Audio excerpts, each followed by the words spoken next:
देखिए ना, आपने बोला था इंडिया स्टार्ट और इग्निट्स। अरे भाई साहब, हाँ हम ये डिस्कस कर रहे थे कि टर्बो लेने से हो सकता है माइलेज कम हो जाए। हाँ, है उल्टा। बाकी वेरिएंट्स पे अगर इसको अब देखो, कंपेयर करो, तो लुक वाइज मेरे को ये सबसे अच्छी लगी। बजट तो मेरा 10 to 12 था लेकिन आपको फ्रैंकली बोल रहा हूँ कि उस बजट में मुझे कुछ समझ में नहीं आ रहा था। लेकिन टर्बो में पावर का जो डिफरेंस आ रहा है वो वाकई में देखने वाला है। गाड़ी की असली वैल्यू आपको पता चलेगी जब थोड़ा सा आप हाई स्पीड पे जाओगे, 80 के ऊपर 100 के ऊपर जाओगे, कि गाड़ी कितना बढ़िया चल रही है। वो तो होता है ना, ऐसे एक नई गाड़ी ली है, अरे कितना माइलेज है, कितना माइलेज है, और एक साल बाद फर्क भी नहीं पड़ेगा। वही वही वही वैसे जाम में होता है, बहुत बार बच जाते हैं, वरना घर बड़े दिनों से किया सेल्टोस देखते रहते थे। हाँ। आज पहली बार चला रहे हैं। मैं भी बहुत दिनों से देखते ही रहता था, फिर अचानक से एक दिन मन किया और ले ली। अच्छा, ये हैंड ब्रेक लगा हुआ है। First gear. एक तो मेरे को आदत नहीं है ना रिवर्स का आगे होने की। हाँ, पुश करके। नहीं, उस तरफ होता है ना रिवर्स, वो वाली आदत नहीं है अपने पास। तो सेंट्रो है। हाँ, अपना तो पीछे लगता है। सेंट्रो और स्विफ्ट से अच्छी कोई गाड़ी नहीं है। बादशाह का इंटरव्यू नहीं देखा था?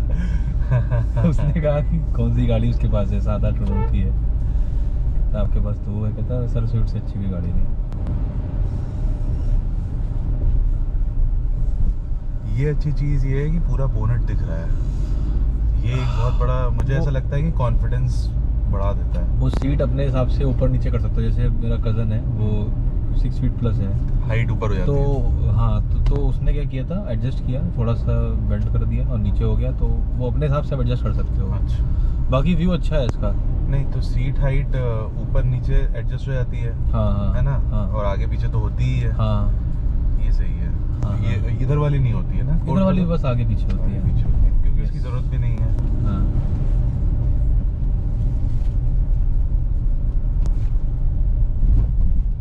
गुड थिंग इज कि स्मूथ है।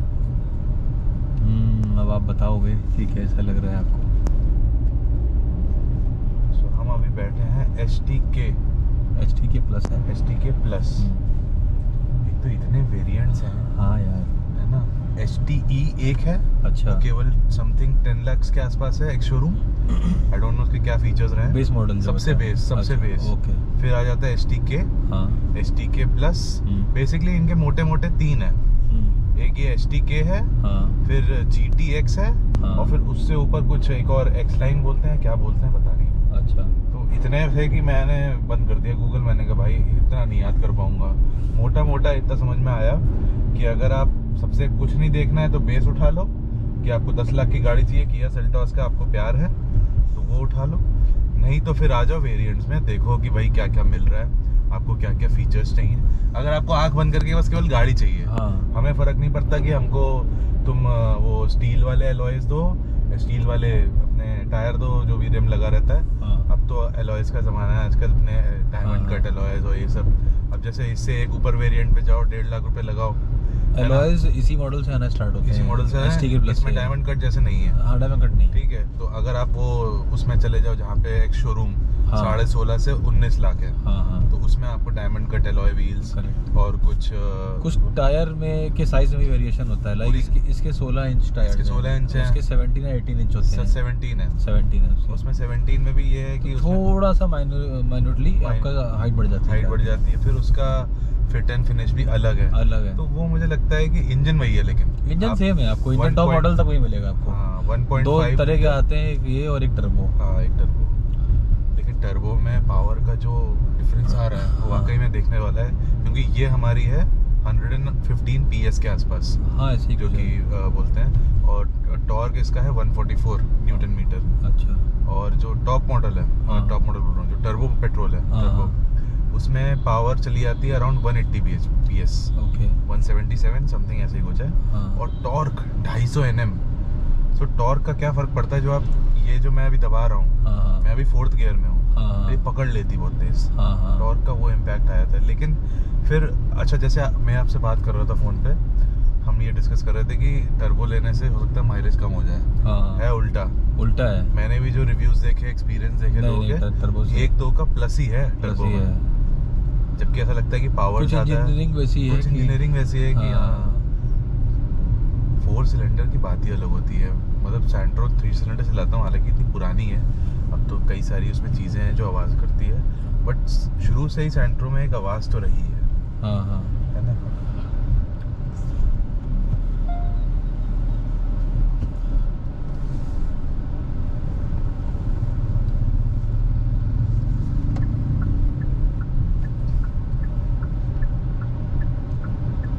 देखो ये भाई ने क्या जगह रोकी है, कितना रिस्की है। अगर कोई स्टाइल में घुमाते हुए आ रहा है तो वो तो ये मान के चलेगा भाई यहाँ पे कोई नहीं आएगा, आगे कोई आएगा, और वहाँ उसने रोक रखी है। पूरे ठेले को लिफ्ट देता हो जाएगा। हाँ, वो कहते हैं ना, India is not for beginners. India is not for beginners. तो उसका रीजन ही यही है।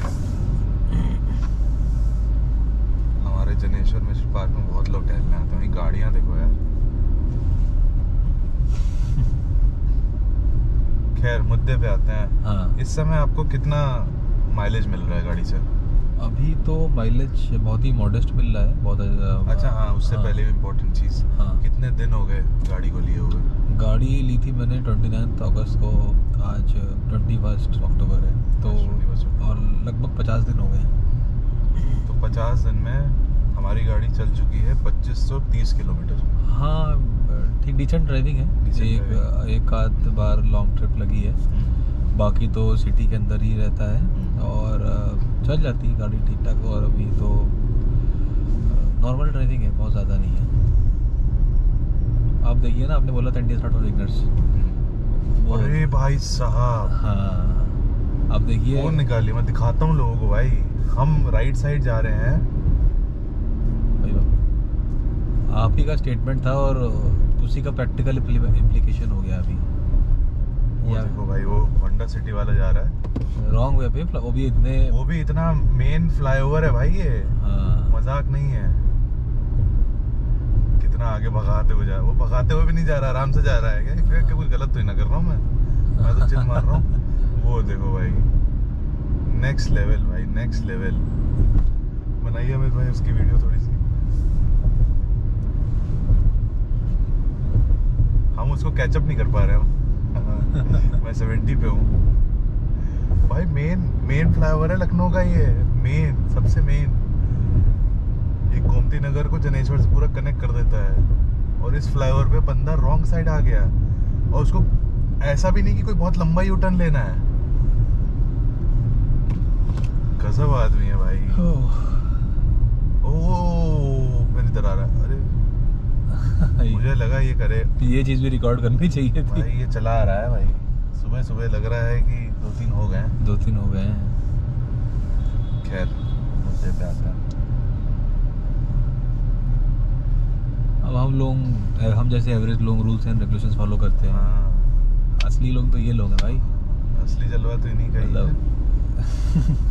जो टैक्सेस भरते हैं उससे रोड भी अपनी पूरी समझते हैं। हाँ। क्या पता टैक्सेस है भी कि नहीं। हाँ, ये भी बहुत बड़ा क्वेश्चन मार्क है। खैर तो अभी कितना आपको माइलेज शहर में दे रही है गाड़ी? शहर में दे रही है मेरे को 13 अप्रॉक्सीमेटली दे रही है। 13 आपको डिस्प्ले पे दिखाता है या आपने कैलकुलेट किया है? डिस्प्ले पे दिखाता है एवरेज। जैसे ये एक कैलकुलेशन है, मतलब एक मॉडेस्ट कैलकुलेशन है। कभी 12.5, कभी 14, इस तरह से मैं एक 13 फिगर लेके चल रहा हूँ अभी शहर के अंदर। और जैसे अब हाईवेज में निकल लेता हूँ या थोड़ा सा आउटर में निकल लेता हूँ तो समथिंग बिटवीन 15 to 17। तो वही था अभी। बाकी एवरेज के लिए मैंने कुछ देखा भी था और पूछा भी था उनसे। उन्होंने कहा था जो as per their words average आपका फर्स्ट सर्विस, जो मतलब फर्स्ट सर्विस ऐसे हो चुकी है, but technically first service is a service which is a general checkup. Okay, so आपको असली वाली जो फर्स्ट सर्विस आपकी है वो सेकंड सर्विस काउंट होगी, जिसमें आपका इंजन ऑयल बदलेगा और कुछ चीज़ें चेंज होगी। तो वो होता है लगभग 10,000 किलोमीटर पे, और या फिर 1 साल जो पहले आ जाए, that is your second service in technical terms. तो उसमें उसके बाद as per their words, I am just quoting them, as per their words आपका एवरेज उसके बाद बढ़ेगा, एंड उसके बाद शहर में ही आपका 16-17 तक पहुंचेगा। 16-17 का माइलेज अगर अभी हाईवे पे दे रही है, हाँ, तो मैं कहूँगा 1.5 के लिए नॉट अ बैड थिंग, है ना। हाँ। और अगर 10,000 किलोमीटर, जो कि मैं एज्यूम कर रहा हूँ कि अगले 5-6 महीने में, हाँ, अगर आपने इतना इस रेट से चलाया तो मे भी 5-6 महीना, वरना 8-9 महीना, वो 1 साल तो नहीं लगेगा, 1 साल तो नहीं लगेगा। हाँ। और अभी मैं बता रहा हूँ, अभी मैं लास्ट वीक गया था लखनऊ से छतरपुर, वन साइड डिस्टेंस है 310 किलोमीटर। सो राउंड ट्रिप पड़ी थी मेरे को लगभग 625 समथिंग पड़ी थी। तो बहुत ही जैसे आगरा एक्सप्रेस वे टाइप का वो रूट नहीं है, सिंगल लेन है। अगर आप कानपुर से होके जाते हैं आगे तो सिंगल लेन था और बहुत सारे ट्रक्स थे रास्ते में, तो हम लोग बहुत ज़्यादा पिकअप नहीं ले पा रहे थे, ठीक है। और 320 किलोमीटर की जर्नी में भी हमें 6 से 7 घंटे आराम से लग गए थे, 7 घंटे लग गए थे। तो एवरेज स्पीड हमारी 50-60 ऐसी रही होगी। उसके बाद भी इसने पूरे दिन की ट्रिप का एवरेज जो हमने देखा था वो लगभग 14 से 15 के बीच में था। तो नॉट बैड। तो आई कैन सेफली एज्यूम, दो अभी मैं बहुत बड़े हाईवेज में नहीं गया हूँ, like Agra express way, Yamuna express way, इस तरह में गया नहीं हूँ, बट मुझे लगता है कि अभी इस समय भी वहाँ 17+ तो जाएगा आराम से। क्योंकि कभी कभार क्या हुआ है, मैं शहीद पथ लखनऊ में जो है वहाँ जाता हूँ, तो अगर वहाँ चल जाती तो डिस्प्ले में तो 17 तक पहुँच ही जाता है। मैं डिस्प्ले को +-1 समझ के चलता हूं। ये हो सकता है एक ऊपर भी हो सकता है एक नीचे भी, मोस्टली नीचे ही रहता है। तो अगर हम चीज़ों को कम एज्यूम करेंगे तो पीस ऑफ माइंड रहेगा। मेरा ऐसा मानना है। वो तो होता है ना, ऐसे एक नई गाड़ी ली है, अरे कितना माइलेज है, और 1 साल बाद फर्क भी नहीं पड़ेगा। वही देखो अखिल भाई, क्लियर चीज़ बता रहा हूँ आपको, अगर आदमी को माइलेज देख के ही गाड़ी लेनी है तो फिर इट्स नॉट, वो हाइब्रिड की तरफ भी जा सकता है। सबसे मैं तो कहूँगा हाइब्रिड भी छोड़ो, सीएनजी ले लो, तुम टेंशन फ्री रहोगे। सीएनजी में आपका अब I am not sure, but मुझे बहुत पहले किसी ने बताया था कि 1 किलोमीटर 2 रुपए का पड़ता है, इस तरह से कैलकुलेशन था उसका। ओवरऑल मैं आपको बता रहा हूँ, जैसे टैक्सीज चलती हैं, हाँ। अब वैगनआर है, हाँ। वैगनआर आपको 30 से 35 का माइलेज दे देती है सीएनजी। बताओ 30-35 मेरी मोटरसाइकिल देती है इतना एवरेज तो। मेरी भी। और अगर आप जैसे थोड़ी सी हाई एंड पे ले लो, आजकल सीएनजी जैसे मारुति की फ्रॉन्क्स में भी आ रहा है, मारुति हर गाड़ी में ऑलमोस्ट सीएनजी देने लग गया है। अर्टिगा है सब, अर्टिगा ऑन एक हाईवे 28-30 के अप्रॉक्स दे देती है। अर्टिगा सोचिए, अब लोड बढ़ जाएगा थोड़ा कम कर देगी, लेकिन 25 के नीचे नहीं देती है। तो अगर माइलेज पॉइंट ऑफ व्यू से जाना है तो फिर आपको थोड़ा सा ड्राइव एक्सपीरियंस से कॉम्प्रोमाइज करना ही पड़ेगा, कोई वो इशू नहीं है। और फिर एक वो माइंड में वो चीज आती है कि पीछे एक सिलेंडर रखा है, आपकी डिक्की की स्पेस कम हो जाएगी, आपके बूट स्पेस कम हो जाएगी। बाकी तो अभी तक की सो फार मैं I am very much satisfied with this car. ये तो एक पार्ट था कि ये एक ओनरशिप का बायस नहीं है। मैं आपको एक ओनरशिप बायस के से हट के बोल रहा हूँ। उससे पहले आप हमारे व्यूअर्स को ये बताओ कि आपके पास घर में कौन सी गाड़ी रही है जिसको आपने कई साल चलाया है। यार मेरे घर पे एक्चुअली इस समय तो हमारे पास बेलेनो है और ब्रेजा है, ठीक है। और बेलेनो के पहले हमारे पास स्विफ्ट डिजायर थी जिससे हम लोगों की बहुत मेमोरीज अटैच्ड है। तो स्विफ्ट डिजायर मैंने बहुत चलाई है। तो that was a class apart car. उस बजट में आई थिंक अभी भी 10 लाख के अंदर आ जाती होगी ना, मुझे एग्जैक्टली पता नहीं है, पर आ जाती है। बेस मॉडल तो आ ही जाता है। बेस मॉडल आई थिंक ठीक ठाक मॉडल आ जाता होगा क्योंकि अब इतनी गाड़ियां महंगी हो गई हैं। वही तो। तो बहुत अच्छी गाड़ी थी। तो अभी बेलेनो चला रहा था, बेलेनो भी बहुत जबरदस्त कार है, इसमें कोई डाउट नहीं है। अब लोगों के अपने व्यूज हैं कि एनकैप रेटिंग्स है, फलाना टिमकाना है, बट सही बताएं तो अगर गाड़ी पसंद आती है तो अब ठीक है, अपने अपने व्यूअरशिप अपने अपने हो सकते हैं, पॉइंट्स हो सकते हैं कंसिडर करने को। बट एक पॉइंट के अलावा बाकी कई पॉइंट्स है बेलेनो में तो बहुत अच्छे हैं। आपको उस रेंज में इतने फीचर्स मिल रहे हैं और ड्राइविंग एक्सपीरियंस भाई खतरनाक है बेलेनो का। 1200 सीसी में आपको 1500 सीसी वाला फील दिलाएगा। तो मैं बेलेनो चला रहा था, अभी भी चला ही रहा हूँ साइड में। तो वो सब अच्छा एक्सपीरियंस था, उससे थोड़ा सा ज़्यादा रिच एक्सपीरियंस इसमें मिला है। वो जो कि ऑब्वियस बात है, आपका लगभग 1.5 गुना प्राइस भी हो जाता है। वो मैंने ली थी 2020 में लगभग 892 की, 8,92,000 की। टॉप मॉडल था। इस समय टॉप मेरे ख्याल से 10-11 के बीच में पहुंच गया है। और ये उसे लगभग 5 लाख प्लस है। तो आपका रेट भी ज़्यादा है और इंजन भी ज़्यादा है, सीसी ज़्यादा है और कुछ फीचर्स हैं। तो एक आपका कंफर्ट लेवल आपका ड्राइविंग एक्सपीरियंस इन ऑल आपकी रिचनेस बढ़ जाती है एक उस सेंस में, एक ड्राइविंग सेंस में और बहुत सारी चीज़ों में। अब आप ये बताओ, आप बजट कितना लेके चले थे और वो कहानी कैसे बढ़ते बढ़ते कहाँ तक पहुंची? बजट तो मेरा 10 to 12 था लेकिन आपको फ्रैंकली बोल रहा हूँ कि उस बजट में मुझे कुछ समझ में नहीं आ रहा था। ये सोच रहा था या तो भाई 6-7 में निपट जाओ, नहीं तो फिर 15 के आसपास जाएगा ही जाएगा क्योंकि मैं बता रहा हूँ, प्रैक्टिकल चीज़ आपको बता रहा हूँ।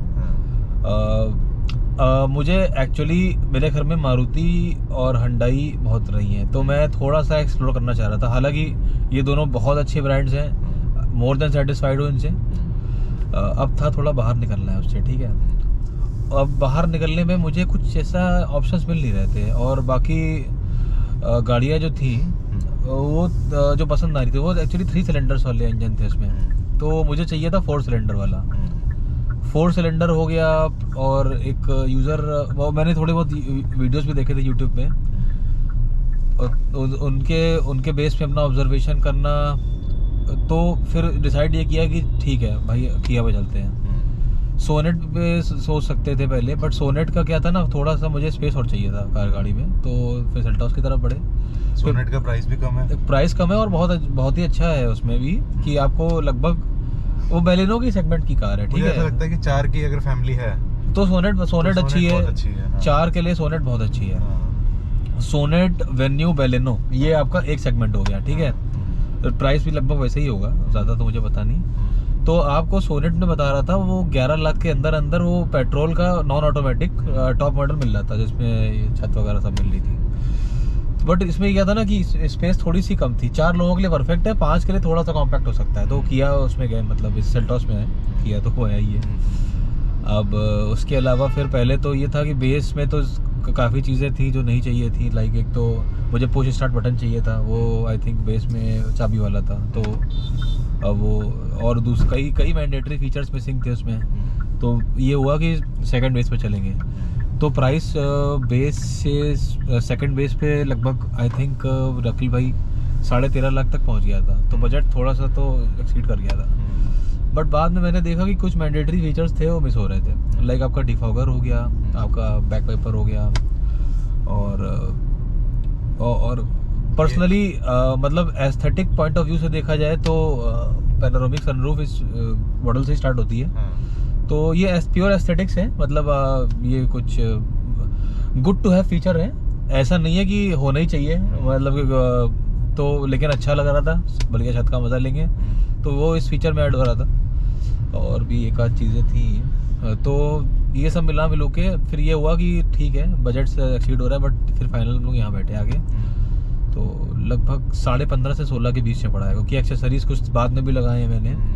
और तो सब मिलो के मान के चलिए 15.7 15.8 के आसपास गाड़ी बैठी, सब लगा लोगों के, मतलब ये जो सीट कवर। और सेल्स एक्सपीरियंस कैसा रहा? मतलब मुझे ऐसा लगता है कि क्योंकि अभी ये लोग ये डिफेंडर है, वाइट में भी मस्त लग रही है। हाँ डिफेंडर तो मैंने अभी तक ब्लैक में देखी थी, वाइट भी मैंने पहली बार देखी है। हाँ। तो जैसे कि एक होता है कि मारुति और हुंडई का तो मैं भी सेल्स एक्सपीरियंस देखा हुआ है। हाँ। तो भाव देते हैं बट एक लिमिट तक ही देते हैं। मैंने सुना है कि किया और एक और ब्रांड है उनका अच्छा चल रहा है एक्सपीरियंस, तो आपका एक्सपीरियंस कैसा रहा इन लोगों के साथ? नहीं, एक्सपीरियंस तो ठीक रहा है, एक्सपीरियंस अच्छा है। और अभी जैसे जैसे ब्रांड और बढ़ेगा वैसे वैसे कुछ चीज़ें कम दूर करेंगे लोग। जैसे अभी क्या है ना, लखनऊ में इनके आई थिंक 2 या 3 ही शोरूम है, ठीक है, और सर्विस सेंटर भी 2 है मेरी नज़र में। तो अभी होता नहीं है कि ज़्यादा गाड़ियाँ हैं, तो बस ये है कि लाइक आपको थोड़ा सा वेट करना पड़ेगा। लाइक बाकी जगह जाते हैं तो जैसे ब्रेजा में हम लोगों की पहली सर्विसिंग 1 घंटे के अंदर हो गई थी, इसमें कुछ घंटे लग गए थे।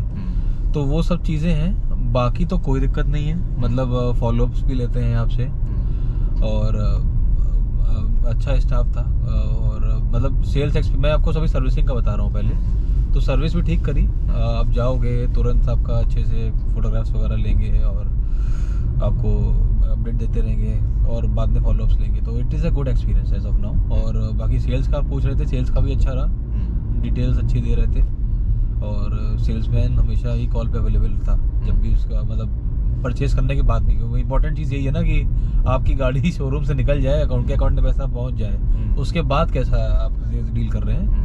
तो कोई दिक्कत नहीं लगी उसमें अभी तक की 1-2 क्वेरी बाद में भी थी मेरी, तो अच्छे से एड्रेस किया। अभी भी एक आध बार कॉल किया है मैंने, तो मतलब अच्छा एक्सपीरियंस है।